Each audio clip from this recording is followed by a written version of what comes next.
Good morning. Hi, this is Diane from jcharvestinvestments.com. We're taking our time today. Every day, my daughter and I are reading Crushing It. And let me tell you why we're reading it. Because Gary Vee is crushing it. I come from an era where sales used to be, you got educated people on your product or your service, and that's all your job was. But I'll be honest with you, 10 years into my sales career, I realized if I didn't believe in the product, how could I get people to believe in that? Right. So first I had to fall in love with the product, but more importantly, I had to get to know what my clients wanted and why they wanted it. So I started looking at sales from a totally different aspect. It's not my job to push a product or a service down somebody's throat. My job is to find out if they really have a need. I've told numerous people, this really won't work for you. The reason why I like Gary Vee, he's authentic, he's honest. He sits there and he gives away information, okay, for free. Now, I've got to be honest with you. There are a lot of people out there, and I've been taken by a few, that will charge you all this money and send you some quick emails to tell you that they're going to help you. That's not helping me. In this day and age, you get live, you get big, and you want to communicate with me daily. You stay in touch with your people. I mean, I want a person who's real. I'm sorry, there's no one out there like Gary Vee. And I'm telling you, there's a huge age gap. I could be his mom. But the fact that he is so real and wanting to give you information and not always trying to sell it to you is why I'm following Gary Vee. And I'll tell you, any person that can come up and turn a local liquor store into a $140 million who does that? You got to listen to people like that. So today's our reading of Gary Vee, and this is Crushing It. Okay, this is one of the people who got his Crush It book, followed everything they said to do, and now he's going to explain to us how he's crushing it.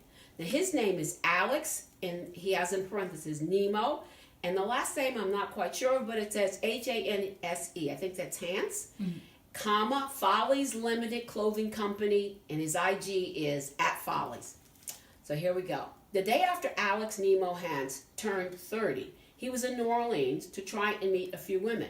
Not just any women, specifically some of the stars listed on his t-shirt, like Taraji P. Henson and Ava Delavante, or whatever her name is, I can't think of it, who were in town to attend the Essence Festival, a 4-day mega celebration of black culture on general and black women in particular.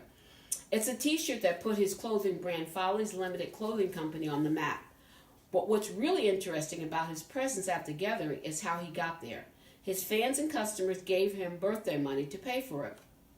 They literally sent him money to buy himself a plane ticket so he could attend and connect with people who could help him grow his brand. That's some pretty spectacular customer love and loyalty. Alex must have been doing something right. Alex has always had a strong entrepreneur spirit. His mother died when he was in 5th grade. Since he didn't have a father figure, he was taken in by a family friend who had 12 kids of their own. He was grateful to have a roof over his head, but at school he got tired of getting picked on for his raggedy clothes and shoes. So he'd carry around a big duffel bag stuffed with chips, candy bars, and Capri Suns that he would sell to even a little money. He also worked after school at a car wash where he got paid under the table because he was underage. I was just trying to survive. In 2005, when he was a student at the University of Florida, Alex was a rapper, dropping bars and splitting hot lines of fire. At least in my mind, I was. While Googling how to create a brand for a rapper, he found an article that said a rapper needed to create an identity for his fans. So he and his brother, another brother of another color, Billy, a big supporter of his music, worked to come up with some kind of catchphrase. And we're sitting around saying, man, this idea sounds so foolish. This is so foolish of us. We kept repeating it and playing it around. And we were start saying, yeah, we're foolies. And it was like, what's a foolie? And I said, I guess somebody who's dumb enough to try something and figure it out in the end. After graduating in 2009 with a degree in sports medicine, Alex couldn't find a job, so he kept concentrating on his music while working at the AT&T store. And then Billy decided that rappers need a clothing line. They had no money, so they ironed the word Follies onto a dirty white t-shirt. They said they did that. They did what Alex calls the Damon John effect. Put it on one person, take a picture, you take it off, put it on another person, take a picture, take it off. Because you don't have the money, so you don't give shirts to everybody. But if you can post pictures on Facebook and Twitter and make it seem like everybody has a shirt, maybe some other people will want it too. And that's what started happening for us, slowly. The t-shirts were created to bring attention to Alex's music, but they soon became